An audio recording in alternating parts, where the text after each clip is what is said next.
நம்ம பொண்டாட்டி தானே எப்படி நடந்தாலும் பரவாயில்லன்னு நாமளும் நினைக்க கூடாது, நம்ம புருஷன் தானே எப்படி நடந்துகிட்டாலும் பரவாயில்லன்னு அவளும் நினைக்க கூடாது. We shouldn't take things for granted. இப்போ ஒருத்தரை நீ எனக்கு அறிமுகப்படுத்துற, நான் என்ன சொல்றேன்? Hello sir, how are you? Pleased to meet you சொல்றேனா இல்லையா? நடுவுல இருமல் வருது, அந்த இருமலுக்கு ஒரு சாரி சொல்றோமா இல்லையா? போன் வருது, அதை அட்டன் பண்றதுக்கு முன்னாடி எக்ஸ்கியூஸ் மீ அப்படின்னு போறோம், போன் அட்டன் பண்ணிட்டு வந்து சாரி டு ஹோல்ட் யூ சொல்றோமா இல்லையா? இதெல்லாம் என்ன?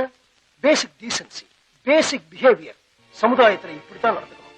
நீ அறிமுகப்படுத்தினதா சொன்னேன்னு அந்த நபரை நான் இனிமே சந்திக்க போறேனா இல்லையான்னு எனக்கே தெரியாது.